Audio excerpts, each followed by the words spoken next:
नमस्कार दोस्तों, स्कॉलरशिप से लेकर आपकी जितनी भी सारी समस्याएं हैं उन सब के बारे में मैं आपको क्लियर कर देना चाहता हूं।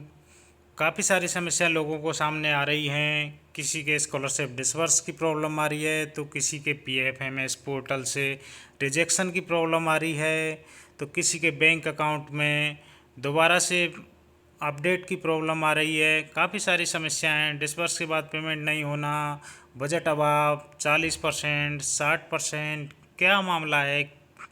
किस तरीके से इन समस्याओं का समाधान किया जाए? वीडियो को पूरा देखें, कंप्लीट देखें, जिससे सारी समस्या आपको समझ में आए कि इनके पीछे लॉजिक क्या है, क्या कारण है। पूरा समझ में आएगा तो ही आपको सही जानकारी मिल पाएगी। अन्यथा यूट्यूब चैनलों पे काफ़ी कुछ फेक चीज़ें बता रखी हैं, जिससे आपको लग रहा है कि ऐसा हो जाएगा, वैसा हो जाएगा। ऐसा कुछ भी नहीं है। सभी जगह गलत जानकारी प्रेषित की जा रही है, जिससे आपको मूर्ख बनाया जा रहा है। आप केवल ऑथेंटिक चैनल पर ही जाकर ही इन बातों को भरोसा करें। मैं ये आपको SJI की वेबसाइट पर लेकर चलता हूँ, sjai.rajasthan.government.in। यह इसकी ऑफिशियल वेबसाइट है। इस पर स्कॉलरशिप से रिलेटेड सारी जानकारी अवेलेबल है। स्कॉलरशिप पोर्टल इधर अलग से बनाया हुआ है कॉर्नर में नीचे की तरफ। इसमें एप्लीकेशन स्टेटस, स्कॉलरशिप पोर्टल, सारी कुछ सुविधाएं इसके अंदर दे रखी हैं। तो जैसे अभी देखा जाए, सबसे ज़्यादा समस्या लोगों को आ रही है कि उनका पेमेंट डिसबर्स हो चुका है, लेकिन डिसबर्स होने के बावजूद भी खाते में पैसे नहीं आ रहे हैं। तो इस समस्या का समाधान के लिए हम सीधे पहुँचे हेड ऑफिस, निदेशालय, जयपुर, राजस्थान, समाज कल्याण विभाग। समाज कल्याण विभाग का यह हेड ऑफिस है, जो कि अंबेडकर भवन के नाम से है। जयपुर में आप देख सकते हैं 22 गोदाम पर यह स्थित है। और यहाँ पर सामाजिक न्याय एवं अधिकारिता विभाग के निदेशक महोदय तथा अधिकारी कर्मचारी बैठे हुए हैं, जो छात्रवृत्ति या अन्य योजनाओं से संबंधित काम करते हैं। तो जैसे ही हम निदेशालय पहुँचे और वहाँ जाकर पता किया, अधिकारियों से मिले, और उन्होंने हमें अवगत करवाया स्कॉलरशिप के बारे में कि क्या समस्या है। पूरी जानकारी उनसे प्राप्त की। जो भी समस्या थी, समस्या के बारे में खुलकर चर्चा हुई। एक जानकारी के थ्रू हम वहाँ पर पहुँचे थे, इसलिए उन्होंने पूरा अच्छे से समझाया कि क्या समस्या है। और आपको मैं इस वीडियो के माध्यम से वो पूरी चीज़ें बताने जा रहा हूँ। जैसे कई लोगों के आ रहा है स्कॉलरशिप डिसबर्स, जो ये लिखा हुआ है स्कॉलरशिप डिसबर्स, इसके बाद भी लोगों के पेमेंट नहीं डल रहा है खाते में। फिर कई लोगों के आ रहा है कि स्कॉलरशिप डिसबर्स होने के बाद अगेन मैसेज आया है एक कि bill will be process again due to rejected by bank. तो इस तरीके का मैसेज आ रहा है। अब छात्र सोच रहे हैं कि अब क्या किया जाए, कैसे स्कॉलरशिप आएगी। ये सब कुछ सिस्टम द्वारा परिवर्तन हो रहा है। सिस्टम से ही ऑटोमेटिक ये मैसेज जा रहा है। कभी स्कॉलरशिप डिसबर्स हो जाती है तो उसके बाद भी प्रोसेस दोबारा से स्टार्ट हो जाता है बिल का। तो इस कन्फ्यूजन में काफ़ी लोग चिंतित हो रहे हैं कि क्या हो रहा है, क्या नहीं हो रहा। तो इसके संदर्भ में हेड ऑफिस जब हम पहुँचे तो उन्होंने हमें पूरी जानकारी इस तरीके से दी कि यह सब जो समस्या आ रही है, यह समस्या आ रही है पेमेंट को लेकर। पेमेंट का जो प्रोसेस होता है, जिसके थ्रू स्कॉलरशिप दी जाती है, वो अब चेंज हो गया है इस सत्र से, इसलिए यह ज़्यादा समस्या आ रही है। पहले क्या होता था, पे मैनेजर वेबसाइट के थ्रू पेमेंट किया जाता था। पे मैनेजर के थ्रू पेमेंट किया जाता था, लेकिन आजकल वो चेंज करके SNA के माध्यम से पेमेंट किया जा रहा है। SNA का मतलब होता है single nodal account. Single nodal account के सिस्टम के थ्रू अब स्कॉलरशिप का पेमेंट हो रहा है, तो जो कि पहली बार राजस्थान में लागू हो रहा है। इसलिए काफ़ी दिक्कतों का सामना करना पड़ता है। SNA अकाउंट में बेनिफिक्री को ऐड करना होता है, और जितने भी कैंडिडेट हैं उनका अलग अलग प्रोफाइल बना के, उसमें काफ़ी लंबा प्रोसेस है, लेंथी प्रोसेस है थोड़ा, इसलिए टाइम लग रहा है। अब कई लोगों के क्या हुआ है इसमें कि बिल बने हैं, जैसे 10 बिल बने हैं, 10 में से 5 बिलों में कोई समस्या नहीं आई और वो आगे फॉरवर्ड हो गए हैं और उनका पेमेंट डल चुका है। कुछ लोगों की समस्या आ गई, 10 में से 5 की समस्या आ गई, तो उनका स्टेटस तो दिखा दिया स्कॉलरशिप डिसबर्स, जबकि उनके खाते में पैसा नहीं पहुंचा। इसका मेन रीज़न ये भी है कि एक बजट की कमी चल रही है। सितंबर 2021 के बाद से पेमेंट एसटी कैटेगरी में राज्य सरकार की तरफ से विभाग को नहीं मिला है। समाज कल्याण विभाग के पास सितंबर 2021 के बाद एसटी कैटेगरी में बजट नहीं मिला है। जो भी पहले का बजट था उससे थोड़े बहुत बिल बना के पास किए गए, तो कुछ छात्रों की स्कॉलरशिप मिल गई, लेकिन बाकी शेष रहे काफ़ी छात्रों की स्कॉलरशिप अभी तक नहीं आई है। ज़्यादातर लोगों के जो अभी स्टेटस आ रहा है वो आ रहा है स्कॉलरशिप डिसबर्स। इसका मतलब होने को तो ये होना चाहिए कि आपकी स्कॉलरशिप डिसबर्स कर दी गई है आपके खाते में, लेकिन एक्चुअली में बजट नहीं है। मैं फिर से रिपीट कर रहा हूँ कि स्कॉलरशिप डिसबर्स लिखा आ रहा है, उसका मतलब यह न समझें कि आपकी स्कॉलरशिप आपके खाते में डाल दी गई है। ये गलती से टेक्निकल इश्यू की वजह से ये मैसेज आपके पास दिखाई दे रहा है, जबकि रियलिटी में बजट की समस्या है, बजट उपलब्ध नहीं है और ये आपको मैसेज गलती से दिख रहा है स्कॉलरशिप डिसबर्स। इसको आप भूल जाइए।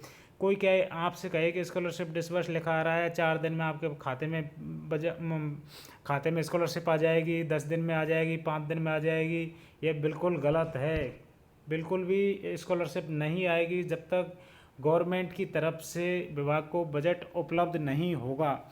तो इस बात को तो आप भूल ही जाइए कि स्कॉलरशिप डिसबर्स का मतलब है कि आपके खाते में पैसे आ गए, यह तो संभव ही नहीं है। इसलिए स्कॉलरशिप डिसबर्स के बाद जब विभाग ने दोबारा से प्रोसेस किया, एसएनए के माध्यम से विभाग ने दोबारा जब प्रोसेस किया पेमेंट का, तो डिसबर्स के बाद फिर दोबारा से एक सिस्टम जनरेटेड मैसेज दिखाई दिया और उसका मैसेज पे लिखा आया है bill will be process again due to rejected by bank. अब आप खुद ही सोच सकते हैं कि अगर स्कॉलरशिप मेरी डिसबर्स हो जाती तो डिसबर्स होने के बाद फिर से बिल और बैंक का क्या लोचा है, ये फिर से दोबारा से बिल क्यों ऑटो प्रोसेस हुआ। तो आप समझ रहे हैं ना मेरी चीज बात को, जो मैं कहना चाह रहा हूँ कि जो ये स्टेटस लिखा आया है स्कॉलरशिप डिसबर्स का जो सिस्टम द्वारा आया है, यह एक गलत नोटिस है। यह एक टेक्निकल इश्यू की वजह से डिसबर्स लिखा आया है, जबकि रियलिटी में आपकी स्कॉलरशिप डिसबर्स नहीं हुई है। जो भी आपसे 5 दिन 7 दिन कह रहा है तो वो गलत कह रहा है। ऐसा कुछ नहीं होने वाला, 5-7 दिन में आपकी स्कॉलरशिप बिल्कुल भी नहीं आएगी। जब तक विभाग को बजट नहीं मिलेगा राज्य सरकार से तब तक स्कॉलरशिप नहीं आएगी। और हेड ऑफिस वालों ने हमें बताया है कि यह समस्या ऊपर से ही चल रही है, एसएनए अकाउंट के माध्यम से चल रही है। पहले पे मैनेजर पे आसानी से बिल बन जाते थे, हालांकि वो प्रोसेस एक अलग प्रोसेस था, एसएनए पे अलग प्रोसेस है, लेकिन फिर भी छात्रों को धैर्य रखने की ज़रूरत है। जैसे कि पेमेंट सेंक्शन और बिल जनरेट होने के बाद डिस्ट्रिक्ट लेवल ऑफिसर का काम समाप्त हो जाता है, डीएलओ का काम समाप्त हो जाता है, उसके बाद पेमेंट का काम होता है जो ट्रेजरी के माध्यम से होता है, कोषालय के माध्यम से होता है, लेकिन उसमें थोड़ा चेंज किया गया है इस बार, इसलिए वो एसएनए के माध्यम से हो रहा है। ये एसएनए का प्रोसेस है, Yojana Sanchalan dot Rajasthan dot government dot in है। वेलकम टू योजना संचालन। इसमें देख सकते हैं आप, पहले एजेंसी ऐड करनी होती है, उसके बाद कंपोनेंट ऐड करने होते हैं, एजेंसी के बाद कंपोनेंट, और कंपोनेंट के बाद नीचे देखेंगे हम स्कीम, और स्कीम के बाद आता है एसएनए। तो इस तरीके से ये इसमें बता रखा है एसएनए सिंगल नोडल अकाउंट है, इसके माध्यम से इस बार स्कॉलरशिप का पेमेंट किया जा रहा है। तो इसलिए काफ़ी समस्याएं आ रही हैं। इसमें आप पढ़ सकते हैं कि एसएनए को कैसे लागू किया गया और इस पर किस तरीके से काम किया जाता है। इससे पहले क्या होता था कि इससे पहले पे मैनेजर के माध्यम से पेमेंट किया जाता था। ये पे मैनेजर की वेबसाइट है, इस पर आईडी और पासवर्ड डाल के और कैप्चा डाल के इसको लॉगिन करके इसके अंदर जो प्रोसेस होता था उसके थ्रू स्कॉलरशिप का पेमेंट किया जाता था। राजस्थान गवर्नमेंट एम्प्लॉई और स्टूडेंट या जो भी स्कीम है उनका पेमेंट होता था वो पे मैनेजर के माध्यम से होता था। लेकिन अब ये चेंज करके स्कॉलरशिप में एसएनए कर दिया गया है। तो एसएनए में प्रॉब्लम आ रही हैं, काफ़ी सारी प्रॉब्लम आ रही हैं, इसलिए नए नए एरर आपको देखने को मिल रहे हैं। लेकिन स्टूडेंट को घबराने की बिल्कुल ज़रूरत नहीं है, विशेषकर एसटी एससी वाले स्टूडेंट को तो घबराने की ज़रूरत नहीं है, क्योंकि उनके फॉर्म भी रिजेक्ट नहीं होंगे। उनका जब भी बजट आएगा, 1 साल 2 साल जब भी आएगा, उनको पूरा फ़ायदा मिलेगा। जबकि ओबीसी छात्रों के लिए 1 साल के लिए बजट निर्धारित होता है, उस बजट में जितने लोगों को लाभ मिलना होता है उनको मिल जाता है, बाकी लोगों के फॉर्म रिजेक्ट हो जाते हैं। तो इस तरीके से ये मैंने आपको ये स्कॉलरशिप डिसबर्स वाली समस्या आपको समझाई है कि बिल्कुल आप किसी की बातों में ना आके पूर्ण विश्वास करें गवर्नमेंट के ऊपर और डिपार्टमेंट के ऊपर। अब आपके दिमाग में चल रहा होगा कि सर 5-7 दिन में अगर नहीं आएगी तो वो कब आएगी स्कॉलरशिप, कितना टाइम लग सकता है, क्या बताया हेड ऑफिस वालों ने। तो हेड ऑफिस वालों ने इस संदर्भ में कहा है कि आप बिल्कुल चिंता ना करते हुए यह प्रोसेस हम जुलाई तक कंप्लीट कर लेंगे कैसे भी करके, चाहे कितनी भी समस्या आए इसमें, कितना भी स्टाफ का काम पे लगाना पड़े। जून और जुलाई 2 मंथ का उन्होंने समय मांगा था कि जून और जुलाई तक हम इस प्रोसेस को कंप्लीट कर देंगे। जितना भी पुराना बकाया पेमेंट है उस सब को हम क्लियर कर देंगे। उसके बाद नए सत्र 2022-23 के लिए आवेदन प्रक्रिया हम जुलाई में शुरू कर देंगे, ये हेड ऑफिस वालों ने बताया है। तो आप बिल्कुल चिंतित ना हो, ये पूरी जानकारी सही जानकारी दी जा रही है आपको। मैं बात कर लेता हूँ एससी कैटेगरी के लिए। एससी कैटेगरी में जो 40 और 60% रेशो का सिस्टम है वो केवल मात्र एससी कैटेगरी में है। एससी कैटेगरी में है 40 और 60% रेशो का सिस्टम। तो 40% राज्य सरकार द्वारा, 60% केंद्र सरकार द्वारा भुगतान किया जाएगा। तो इस संदर्भ में 40% ज़्यादातर लोगों की आ चुकी है, लेकिन 60% का अभी तक किसी के पास कोई स्टेटस नहीं है। मैंने देखा है कई लोगों के स्टेटस आ रहा है कि गवर्नमेंट ऑफ इंडिया की तरफ से 60% स्कॉलरशिप देना शुरू कर दिया है। तो उसमें लिखा आएगा स्टेटस GOI डिसबर्स स्कॉलरशिप, इस तरीके से स्टेटस लिखा आएगा।